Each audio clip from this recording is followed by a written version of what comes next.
como normal no nosso estudo, todo primeiro domingo do mês, nós temos a Marília Candeloro, psicóloga, trazendo o nosso estudo Família Tecendo Relações Saudáveis. Marília, muito bom dia. Bom dia. Então, hoje é a nossa última aula do curso. Depois nós vamos ver como que nós vamos continuar, não é? E nós vamos falar das famílias no estágio tardio da vida, que é a velhice. Então, para todos que chegam, né, conseguem chegar nesse período, é o último período aqui encarnados na Terra, e é um período que precisa ser muito bem aproveitado, né? E nós vamos falar sobre isso agora. No começo, lá no comecinho, eu falei um pouco sobre essa pequena frase do Manuel Bandeira, que é para a gente poder relembrá-la, né? A vida é como uma concha de retalhos, e a vida vai tecendo laços quase impossíveis de romper. Tudo que amamos são pedaços vivos de nosso próprio ser. Então, a vida é um grande caminho, nós vamos juntando várias situações, não é?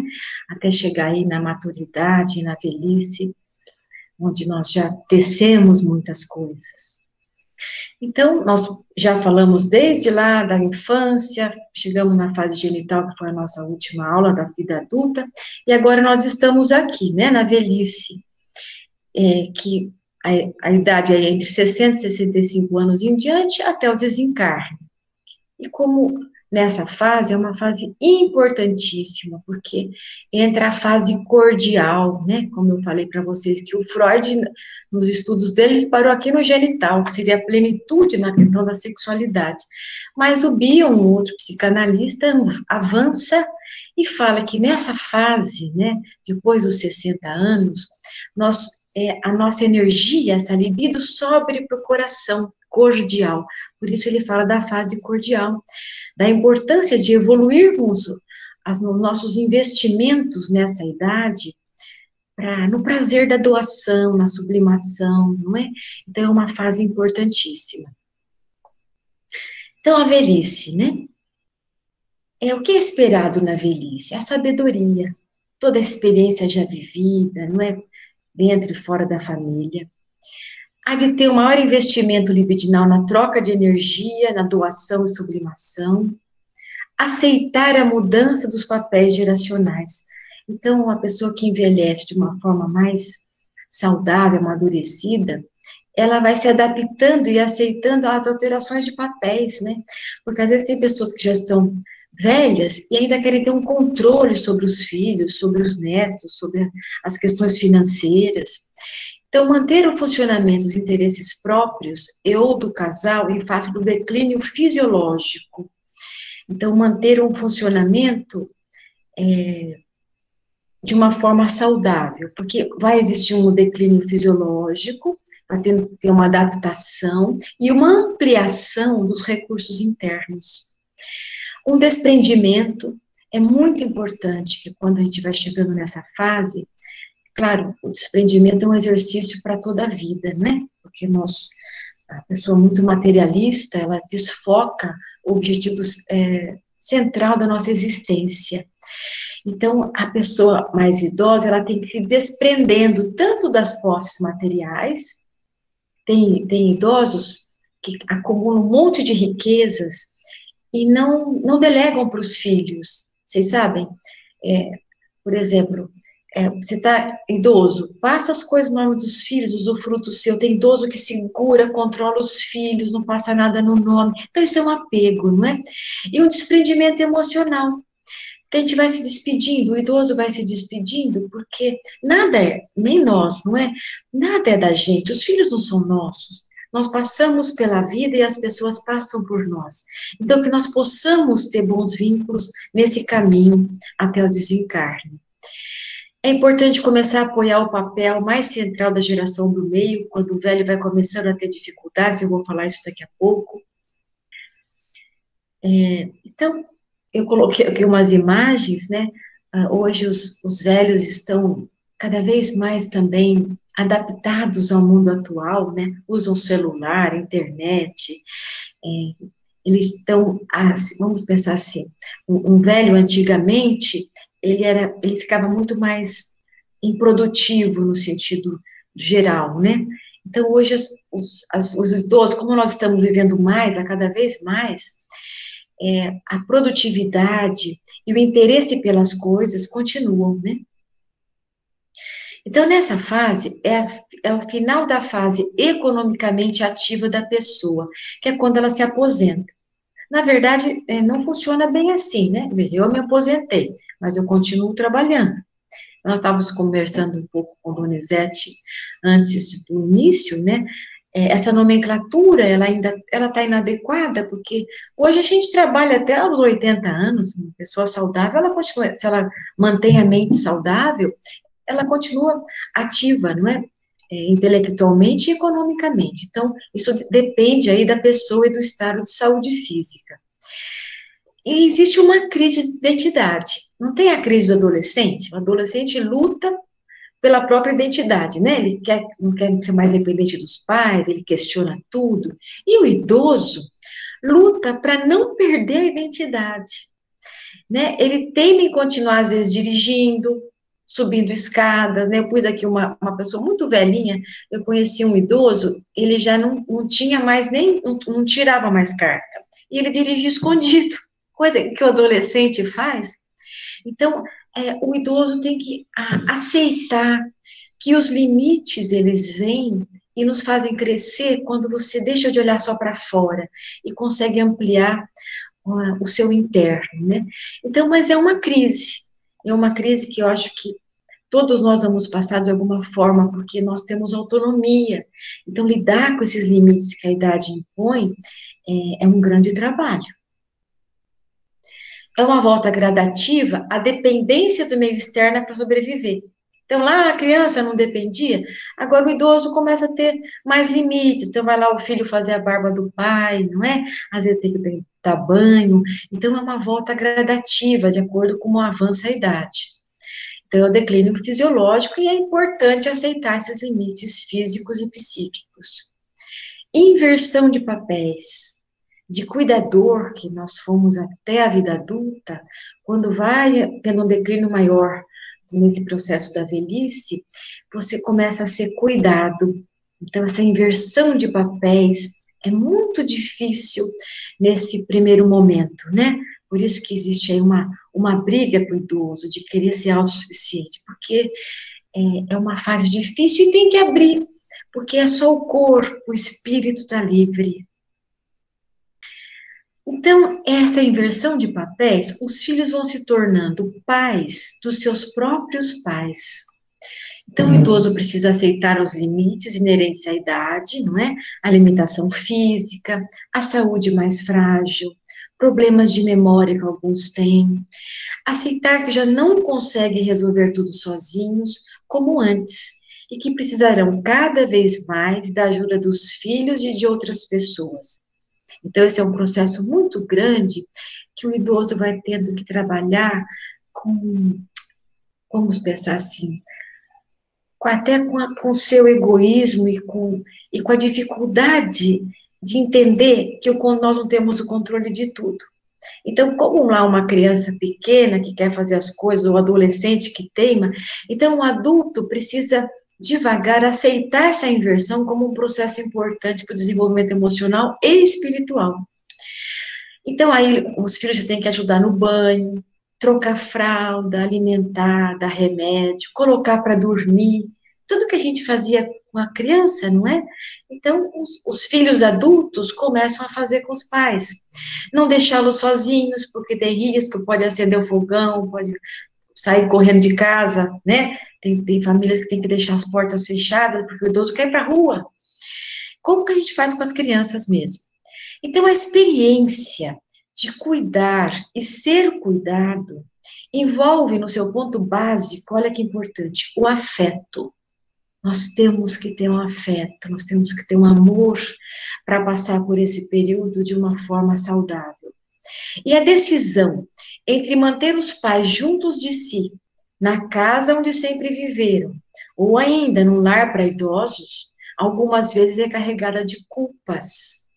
Tirar os pais do local onde construíram a sua família, na grande maioria das vezes, acaba encurtando a vida desse idoso. Gente, esse ponto, ele é importantíssimo. Tudo a gente tem que relativizar.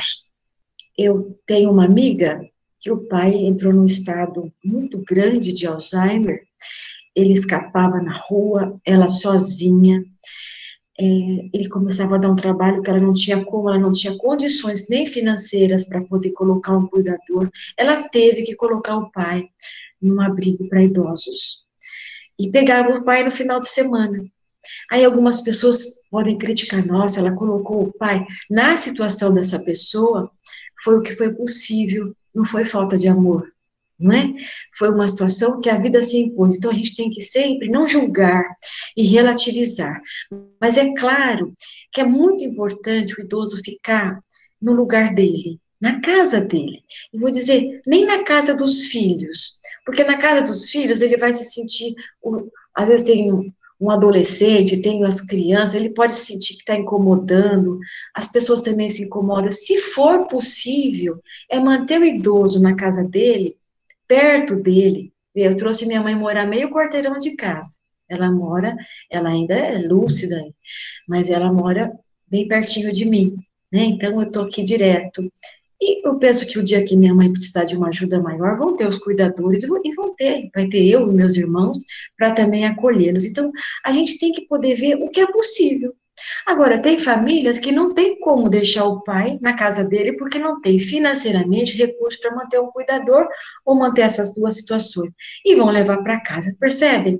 Então, cada pessoa vai viver da forma como for possível, mas diante de tudo isso, o mais importante é o amor, esse afeto que precisa ser preservado nas várias situações que eu citei aqui agora.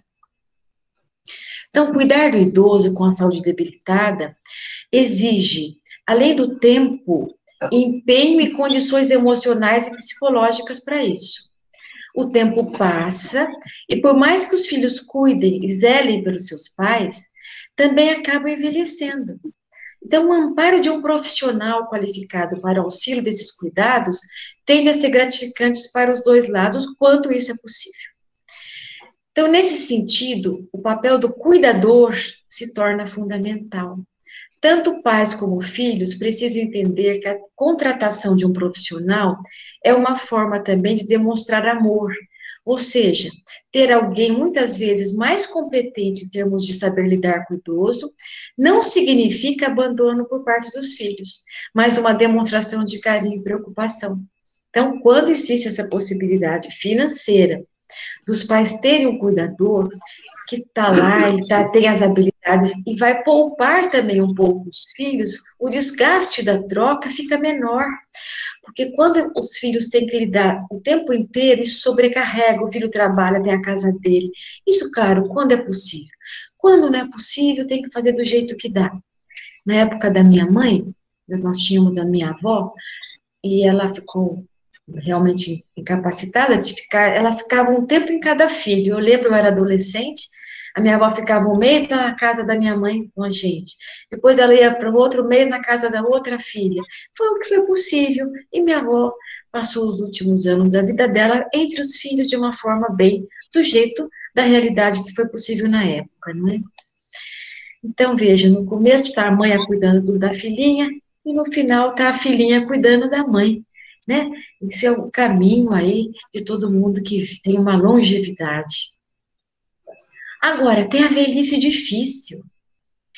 É a pessoa que não viveu bem as outras fases da vida. A gente fala assim, para ter uma adolescência menos conturbada, você tem que ter tido uma boa infância no relacionamento com seus pais. Para ter uma boa vida adulta saudável, você tem que ter passado por essas fases anteriores também bem. E para ter uma velhice saudável, você também tem que ter passado a vida de uma forma mais saudável, né?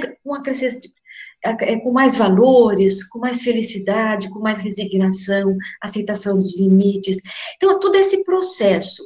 Então, chega uma pessoa que viveu muito mal todas as outras fases, ela pode ter mais chance de não ter uma velhice mais difícil, de imaturidade, uma pessoa que fica presa no ócio, ou de um trabalho excessivo. Tem pessoas que estão muito velhas e elas não param de trabalhar, elas querem acumular, ganhar dinheiro. Então, ficam pessoas presas à matéria, não é? Ou pessoas com doenças que não sabem como lidar com ela. Lamentações constantes. O idoso, assim, que não conseguiu viver bem, ele só se lamenta das dores, das dificuldades, dos limites. Ele não consegue ver tudo que ele plantou, toda a família, toda a estrutura, o trabalho. Então, quando ele não conseguiu se espiritualizar, ele fica muito preso, intranquilo, triste, mal-humorado, ainda tenta controlar os filhos o tempo inteiro, ainda com uma preocupação com o ter, né, em vez de o ser. Então, aquele idoso que ele quer acumular. Acumular para quê, não é?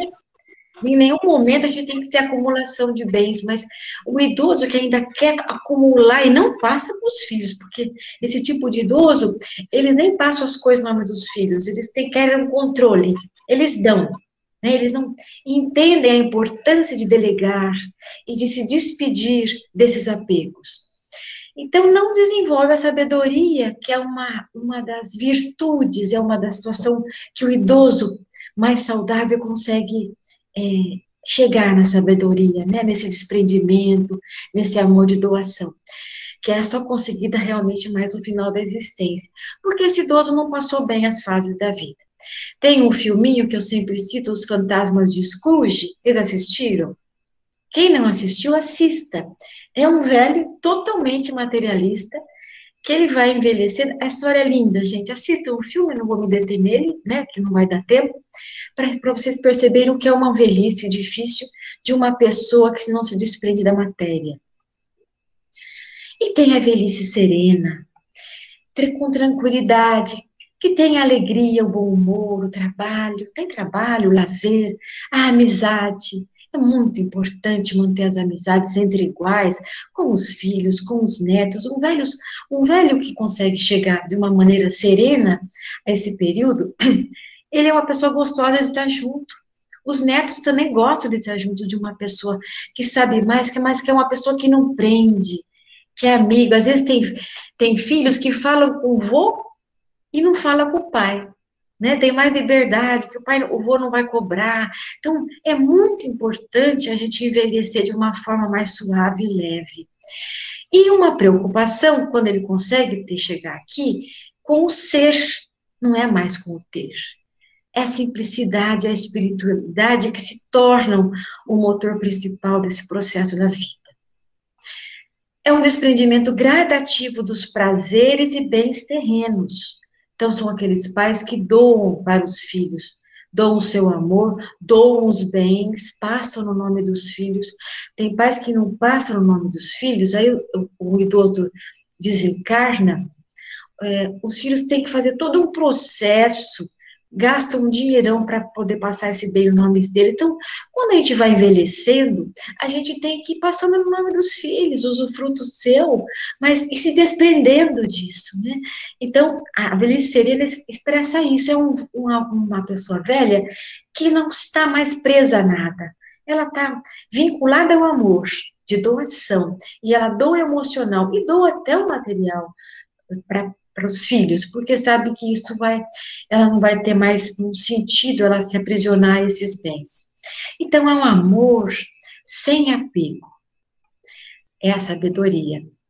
Então, e é muito importante o idoso manter essa alegria, saber brincar, né? Pus aqui um idoso com o animal. Você sabe que o animal para o idoso é fundamental. Um cachorro, um gatinho.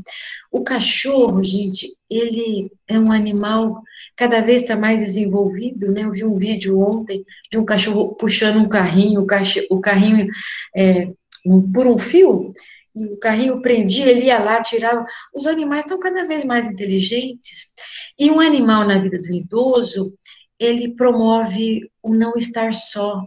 Quando o idoso fica muito tempo sozinho, o cachorro olha nos olhos da gente, né? O vínculo é maior. O gato também é bem-vindo, mas os animais, no geral, eles ajudam o idoso, porque ele conversa com o cachorro, O idoso que fica muito sozinho, né? É como um amigo qualificado. Tem um asilo, eu vi numa pesquisa, que mantém nas suas dependências para idosos, fazerem companhia a crianças. Então, é localizado em Seattle, nos Estados Unidos. Esse asilo mantém uma creche em suas dependências, que recebe crianças de até 5 anos de idade.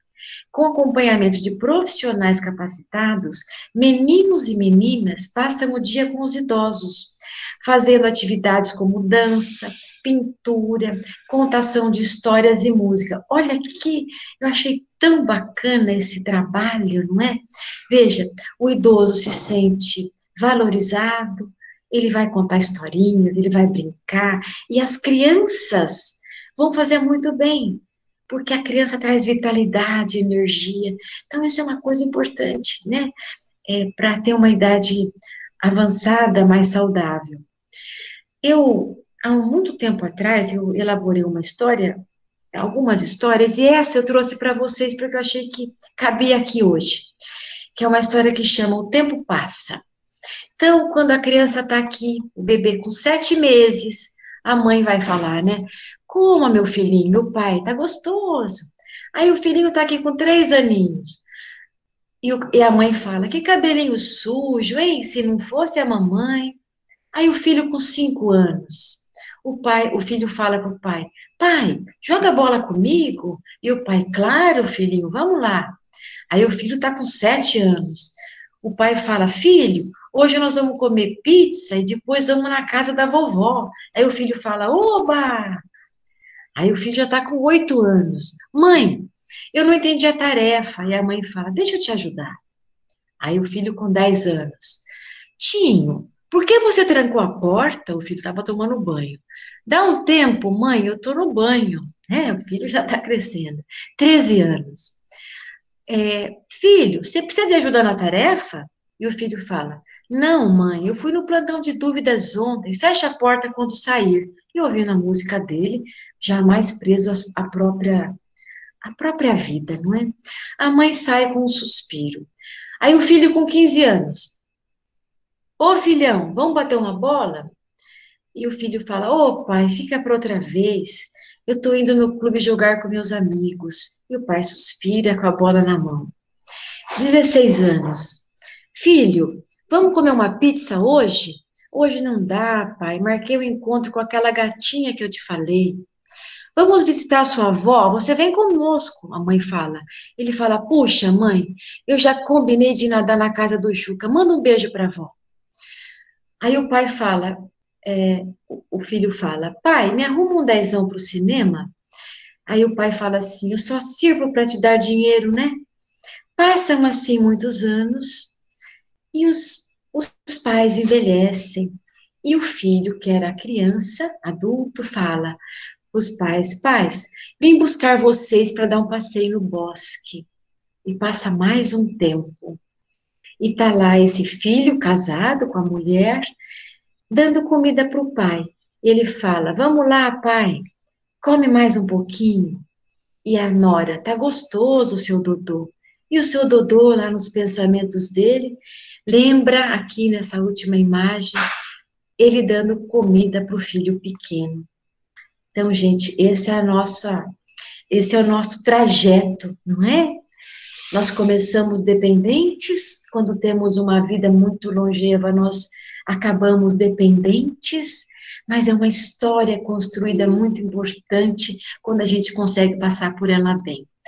E eu vou ler uma prece para as pessoas que estão envelhecendo, da Teresa de Ávila, que foi lá uma freira, né, carmelita dos pés descalços, que foi até canonizada pela igreja, que diz assim, ó Senhor, tu sabes melhor do que eu estou envelhecendo a cada dia, e que um dia estarei velha.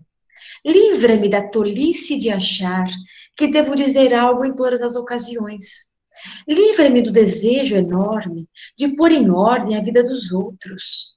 Ensina-me a pensar sobre os outros e ajudar os outros, sem me impor sobre eles. Apesar da enorme sabedoria que acumulei, seria uma pena não passá-la para os outros. Tu sabes, Senhor, que eu desejo preservar alguns amigos. Livra-me da tolice de querer contar todos os detalhes e dá-me asas para voar diretamente ao ponto que interessa. Ensina-me a fazer silêncio sobre doenças e dores. Elas estão aumentando, e com isso, a vontade de descrevê-las aumenta também a cada ano que passa. Não ouso pedir o dom de ouvir com alegria as descrições das doenças dos outros. Ensina-me simplesmente a suportá-las com paciência. Ensina-me a maravilhosa sabedoria de saber que posso estar errada. E mantenha-me o mais amável possível. Não quero ser santa. É tão difícil conviver com os santos. Mas um velho rabugento é obra-prima do diabo. Ensina-me a descobrir talentos inesperados em outras pessoas. E dá-me, Senhor, o belo dom de dizer a eles que descobri os seus talentos. Essa prece, não é? Ela encerra, e eu me lembrei que essa Teresa, a Madre Teresa, a Santa Teresa d'Ávila, ela fez uma oração que virou uma música, que nós até cantamos no coral, né, Shirley? Que é só um pedacinho, fala assim: nada te perturbe, nada te amedronte, tudo passa, só Deus não muda. Essa é uma prece que ela fez. E eu não sabia que ela tinha feito essa prece, mas foi ela quem fez. E tem uma pessoa que eu também só vou ler isso porque é muito bonito, falando sobre ela, eu não sei quem que escreveu isso, mas diz assim: se todos os dias lembrássemos dessa oração que eu cantei um pedacinho como música, nossa vida seria bem diferente. De vez em quando eu me pergunto, por que diariamente somos tão pressionados a achar que nada temos, quando na verdade não nos falta nada? Talvez estejamos concentrando expectativas e cultivando esperança no que não é para nós. Pois se pararmos para pensar, só Deus basta, e se nos voltarmos a Ele, nada mais tirará nossa paz.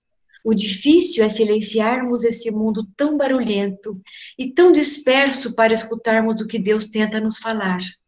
Mas como nos aconselha Teresa d'Ávila, a paciência tudo alcança. Então, pacientemente, sigamos as vontades do Pai, na certeza de que segui-lo sempre será a melhor escolha de nossas vidas. Que Deus abençoe cada um de nós e nos dê a sabedoria para diariamente enfrentar com amor os desafios do mundo. É isso, gente. Acho que chegar numa velhice assim, podendo realmente ampliar essa sabedoria. Então, vamos conversar um pouquinho.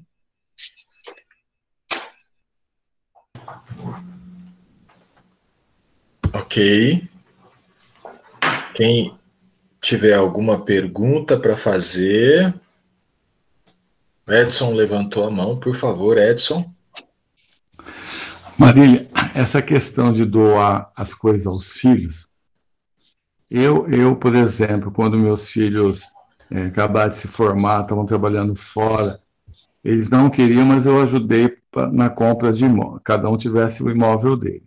Mas depois, eles não aceitam de forma nenhuma qualquer tipo de doação, porque eles querem ter a independência. No ano passado, ele falou, o dinheiro que vier assim que eu não estou esperando, eu já vou doando. Doei, mas é um valor muito pequeno, mas ficaram muito bravos, acabaram me dando de presente à mãe no Natal um valor equivalente àquele valor que eu tinha dado. Mas tem um professor da aula na fundação, ele falou, não doem os imóveis aos pais. Ele destacava demais. E eu vi muitos casos desse acontecerem, muitos.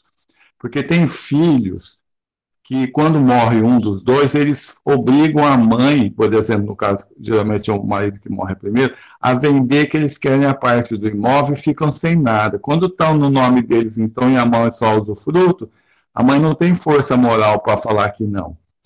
eu já vi casos de separação também, separa marido e mulher, o filho foi até que a mãe deixasse ele morar na casa e ela foi para uma casa bem pequenininha, a casa que ela gostava, deixou. Então, tem coisas que parece que você, puxa vida, é melhor doar tudo mesmo, porque não vai pagar custo de processo, ou então custo de cartório. Hoje dá para fazer no cartório, que é muito mais fácil, mas tem muitas variantes aí. Tem nora, tem genros que entram na jogada, tem netos que... Então, são coisas que tem que se pensar muito, não é? Antigamente, talvez, pudesse ter essa visão. Hoje, tem que ter um pouco mais, porque, por incrível que pareça, as coisas materiais não é só do apego dos mais velhos, não. Há a cobiça dos mais novos nas coisas materiais. Então, é uma coisa muito a ser pensada. Ô Edson, deixa eu falar para você. Eu vou falar de uma experiência, inclusive minha, tá bem?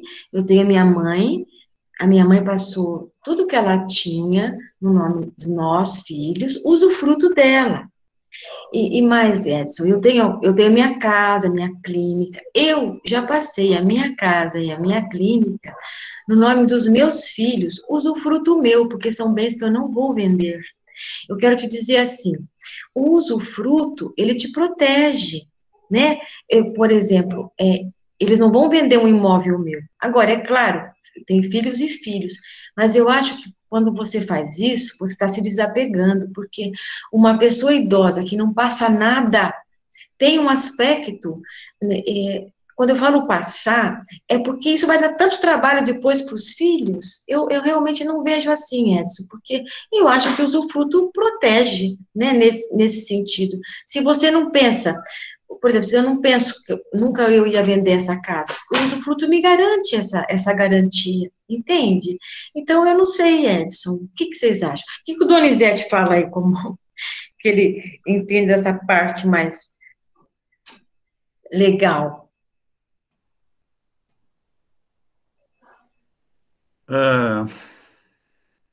Eu acho que depende muito de cada situação. Nós não podemos estabelecer um padrão. Então, se eu tenho patrimônio sobrando suficiente para minha sobrevivência na fase terminal da minha vida, porque hoje nós estamos vivendo muito, então eu posso antecipar a herança, eu posso fazer as doações, eu posso fazer o que eu quiser, porque eu vou ter um patrimônio para mim. Mas hoje nós precisamos pensar, o idoso, ele precisa pensar numa garantia para a vida final. Porque imaginemos aí, eu fico doente, eu preciso de cuidadores. Eu não sei como vão estar meus filhos, se eles vão conseguir manter o patrimônio, né? Então, eu preciso ter uma prudência na minha vida, eu preciso fazer uma previdência, eu preciso me cuidar, porque senão a minha fase da velhice, ela vai ser muito sofrida. Então, um idoso na cama, ele precisa ter recursos para manter cuidadores. Então, mas o usufruto não garante isso? Porque o aluguel vai ser tudo para eles. A minha mãe tem imóveis alugados, tudo para ela. Não tem essa garantia, Donizete? Depende se você sobreviver apenas com o aluguel. Mas, às vezes, você precisa de dinheiro. Se você tiver usufruto, você só vai poder vender o imóvel se os filhos concordarem com isso. Entendi. Aí depende dos filhos, né? Então, aí depende da nora. Tá certo. Né? Então, o idoso, ele precisa se garantir. Principalmente no tempo de hoje, que se está vivendo muito. A gente não sabe o que vem pela frente. Vamos supor, eu posso viver mais que meu filho. Se o meu filho desencarnar, ele não vai cuidar de mim. Se ele desencarnar e os netos ficarem com a herança, os netos podem não cuidar de mim. Então, eu preciso agir com prudência. Eu entendi. Eu falei da minha experiência, né? Sim, Na é minha por isso que experiência, isso é muito tranquilo, é por né? isso que eu disse que cada situação Isso mesmo. é uma situação que nós temos que avaliar com bastante cuidado, porque se eu não tomar cuidado e desperdiçar o meu patrimônio, não fizer uma poupança, eu posso parar numa casa de acolhimento de idoso sofrendo bastante, né? Então, nós temos que pensar na nossa vida hoje, numa fase adulta, pensando que eu vou viver muito. E eu não sei o que vem pela frente. Então, é preciso tomar muito cuidado para não sofrer. Ok, Ana Maria levantou a mão também. Ana Maria, por favor. Marília, parabéns pela palestra.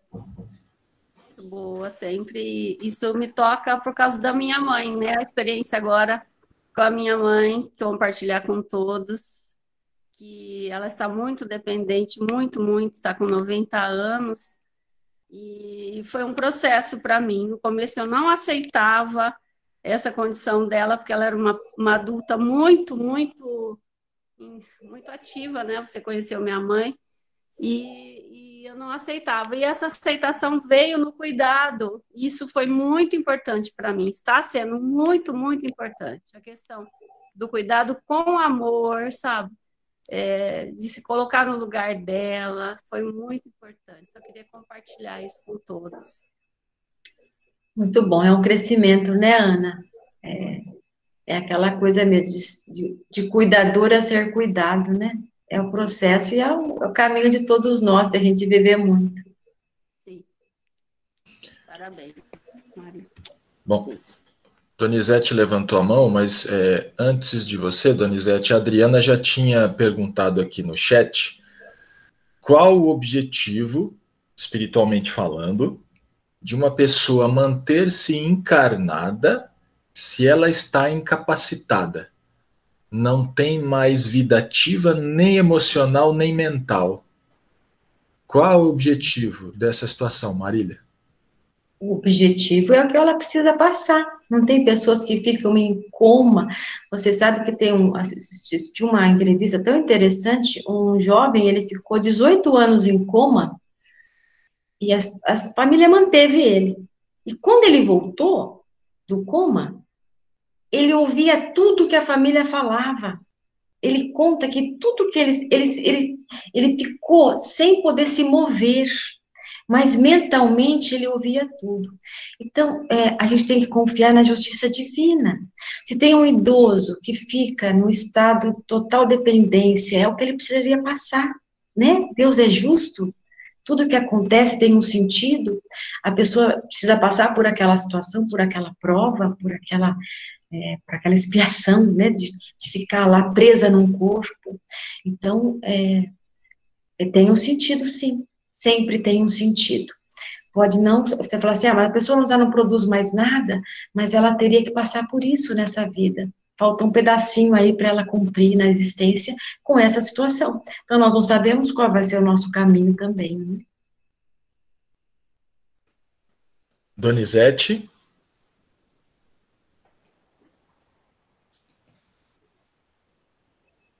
Só pegando um gancho com o que a Marília falou, a situação do idoso doente é a mesma situação da criança e do jovem doente, né? Tem o componente expiatório também, reeducação do espírito, reajustamento do perispírito, né? Não há sofrimento sem razão e sem justiça, né? Mas eu queria levantar a questão, que você já tocou também, que quando nós reencarnamos, nós temos uma programação de vida, até mesmo um tempo de vida aqui na Terra. Então, muitas vezes, nós vivemos pensando assim, depois da aposentadoria eu vou descansar. Né? E tem gente que passa, depois da aposentadoria, o mesmo tempo que trabalhou na ociosidade. Ou se sentindo inválido, ou querendo descansar, ou querendo passear, pescar, jogar baralho, viajar. Esquece, como você falou, que a atividade é uma forma de trabalho. Então, Nós temos que aproveitar todo o tempo da nossa reencarnação, até o último instante, sendo ativos para o bem. Ou trabalhando profissionalmente, ou trabalhando para o próximo, ou se ilustrando, né, adquirindo conhecimento. Até porque, se houve realmente esse amadurecimento nesse processo todo durante a existência, o idoso, nós, as pessoas, nós temos o prazer na doação, nesse trabalho que ajuda o próximo. Então, esse trabalho de doação, que vamos pensar assim, uma pessoa que aposentou, ela tem mais tempo ainda. Eu tenho uma amiga que se aposentou, ela já desencarnou, mas ela se dedicou todo o tempo dela, do dia, ela participava de uma comunidade, onde ela coordenava tudo. Então, foi um trabalho voluntário, ocupou a vida dela, e isso trouxe muito prazer, não é? Então, a gente realmente... E claro que pode ter momentos de ócio, nós todos temos, a gente fala ócio criativo, um ócio no descanso, de alguma atividade lúdica, mas esse prazer que vai sendo cada vez mais alcançado com a maturidade, quando você se doa, esse é um trabalho que alimenta a nossa alma e que faz muito bem. Nesse contexto, tem uma pergunta no Livro dos Espíritos sobre a pessoa que tem dinheiro suficiente, né, condição financeira suficiente, ela está isenta, né, do trabalho, né, físico. A resposta dos Espíritos diz que do trabalho físico pode ser que sim, né? Mas e o trabalho intelectual? E a sabedoria que nós adquirimos, que você falou durante a palestra, durante a vida, né, durante a experiência? E para o espírito, toda ocupação útil é trabalho, né? Exatamente o que você falou, Donizete comentou. A gente tem que se preparar, a vida profissional, o trabalho, né, profissional, nos garante esse cuidado com estar bem no final da vida, né, ter pelo menos o necessário para a gente se cuidar, mas a gente pode fazer muita coisa, porque aí o que envolve a vida imortal do espírito, né? Eu não posso ter só essa visão da vida agora. Então isso muda praticamente tudo. Ó, se eu me vejo como um espírito imortal, eu vou trabalhar para desenvolver minha inteligência, para me relacionar com as pessoas, para eu ter experiências que me ajudam na minha evolução. E depois, no final da vida, eu não vou me preocupar mais com o financeiro, se eu tiver condição, mas eu vou continuar evoluindo o espírito, né? Então, eu acho que isso faz muita diferença. A Cleomara levantou a mão. Cleo, por favor. Bom dia a todos, novamente. Marília, me veio uma dúvida aqui. Fala mais alto, Cleomara, tá muito baixinha. Ah, tá. Deixa eu desligar o Bluetooth, estava no Bluetooth. Melhorou? Melhorou? Não, tá bem baixo. Eu não sei por que hoje está baixo, mas deixa eu Agora falar tá mais bom, assim. tá bom. Tá, vou falar mais perto do microfone.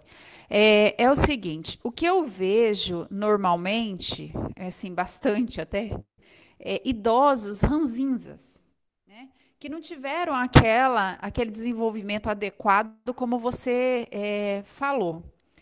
Só que agora eles estão numa fase assim de teimosia, né? Além de ranzinzas, estão na fase de teimosia. Quer dizer, não vão ouvir muito orientações que a gente possa passar, né? O que nós podemos fazer aí nesse momento aí? Porque dá a impressão, a vontade que a gente fala é abrir a mente da pessoa, né? Porque a vida não é assim, explicar. Mas isso aí também não resolve, eu percebo, essa orientação. O que eu posso fazer de uma certa forma diferente para que eu possa ajudá-los? Então, Cleomara, se um idoso chega nessa fase assim, ranzinza, teimoso, insatisfeito, isso não vem do nada. Se você olhar a história, é uma pessoa que já traz traços de dificuldades nas fases da vida. Então, chega na velhice, que os limites aumentam, limite físico, às vezes, de várias coisas, não é?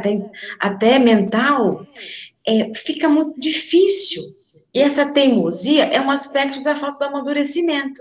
A criança pequenininha não é teimosa, e o pai não tem que ir lá. Você tem que tratar o pai teimoso como um filho pequeno, com amor. Lembra que eu falei lá aquela palavra do afeto, do amor? Mas a pessoa que chega assim é uma pessoa que não conseguiu de verdade se espiritualizar, entender o sentido da vida. Olha, o espiritismo, ele nos ajuda tanto a entender esse processo, não é? Acho que isso ajuda muito, nos traz realmente, assim, um sentido maior. Tudo tem um sentido. Como que a gente vive, com quem a gente se relaciona. Então, como que você passa por esse processo e cada um vai ter uma coisa para passar.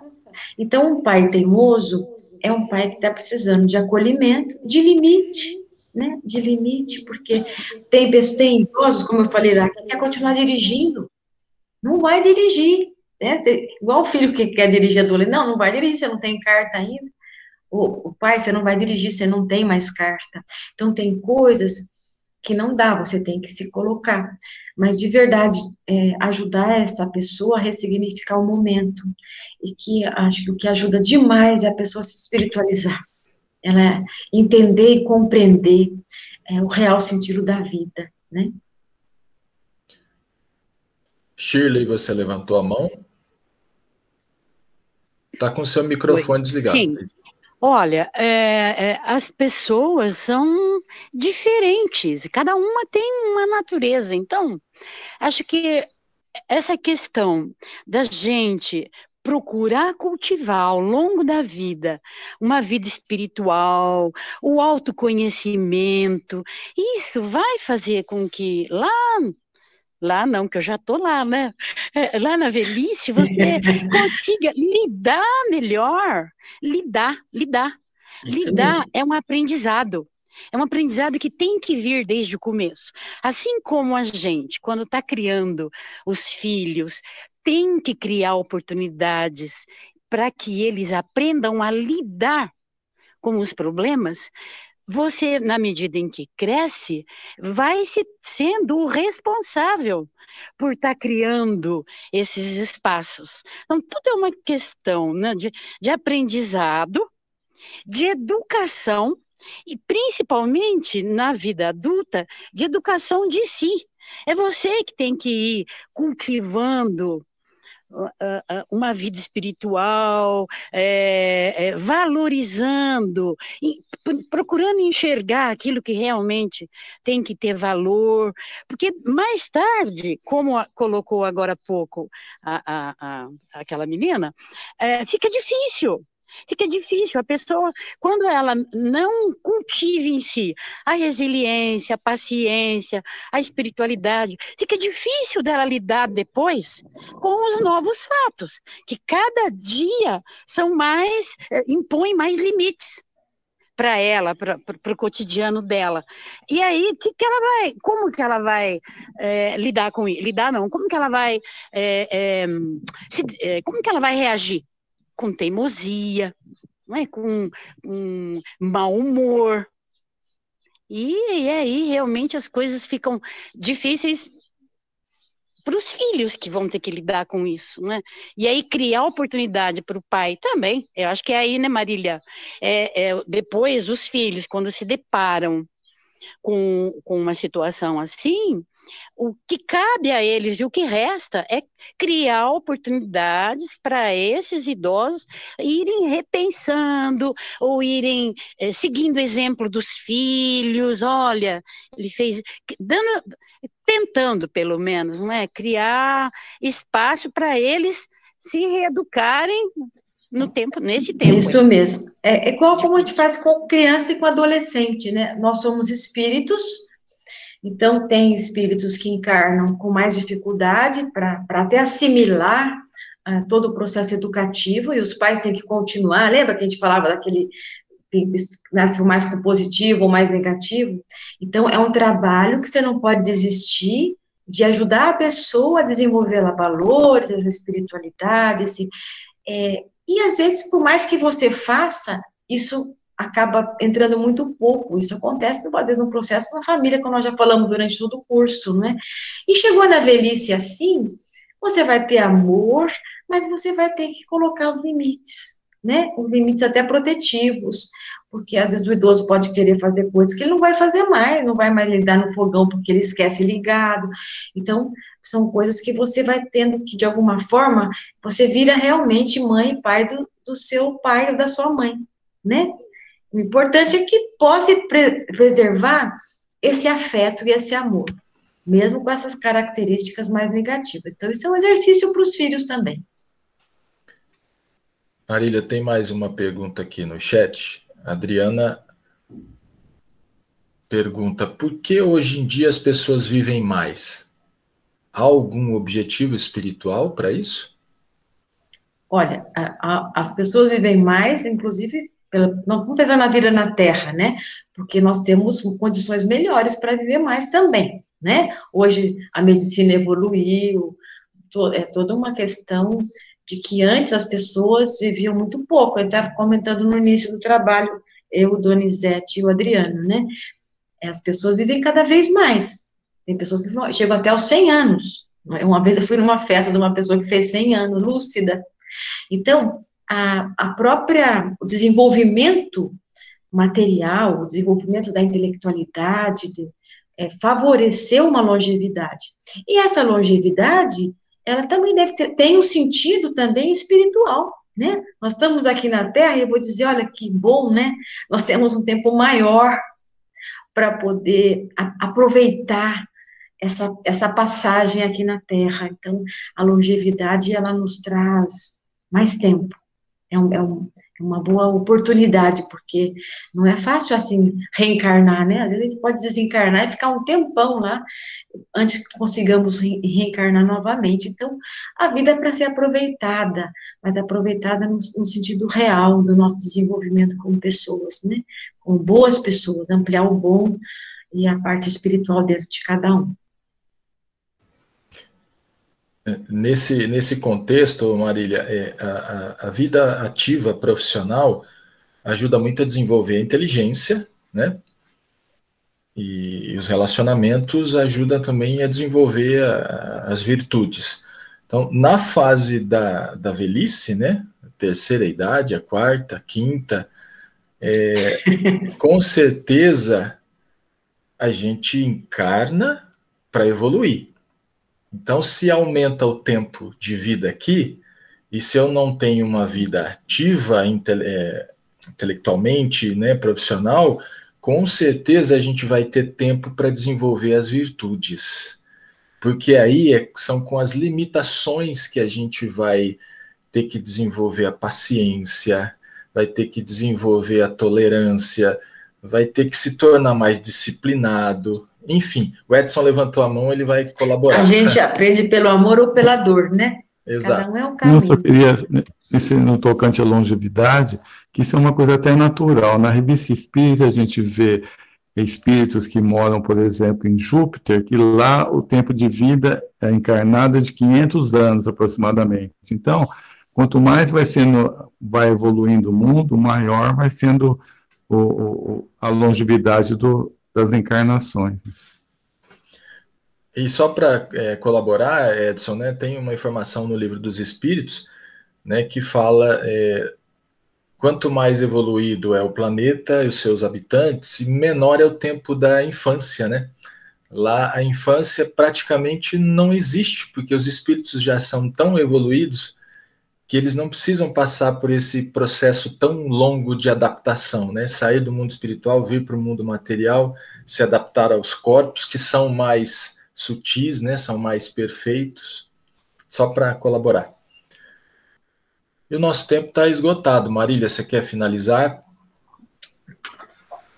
Olha, achei que foi bacana a nossa discussão, né? Acho que é um tema que daria para conversar muito tempo.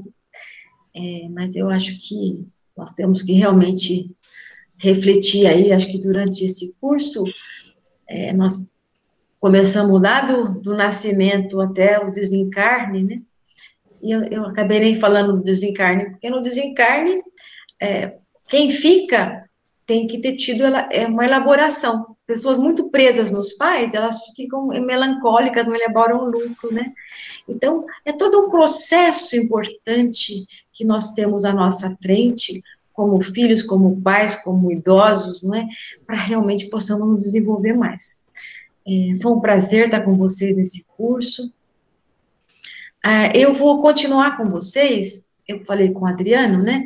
Mas com temas assim que talvez eu vou pensar, algum tema vinculado às questões emocionais e espirituais. Então, daqui a um mês a gente se encontra, mas ainda eu vou definir o tema, tá bom? Donizete? Eu podia sugerir para Marília, porque o pessoal cita muito os livros da Joana. Talvez fosse interessante você tomar como base as obras de Joana. Ótimo, pode ser. Ela faz uma comparação bastante grande entre a psicologia e o espiritismo, né? Então, você poderia pegar alguns temas, algumas obras, e fazer abordagens. Muito bom, vou seguir sua ideia. Shirley, você levantou a mão? Ou estava levantada? Não, né? Então tá bom. Uma coisa que eu tenho muito para comigo em relação à velhice é a gente não esperar ela chegar para a gente começar a se preocupar com as questões espirituais, com a questão de se preocupar com o próximo, em ser útil na sociedade, né? Porque às vezes a gente se preocupa só com as obrigações, com os deveres da vida profissional, né, da família, mas a gente pode começar desde pequeno a se preocupar, a se comprometer com trabalhos voltados para a ajuda ao próximo, para a educação do próximo de uma forma geral. Isso pode... Essa é a função dos pais, né? Lembram? Isso. Desde pequenininho, estimular a doação dos brinquedinhos. Então, olha que função que nós temos, não é? Quando nós temos filhos. É realmente ajudar para que esse processo cresça de uma forma que esse amor de doação vai crescendo dentro do coração de cada um.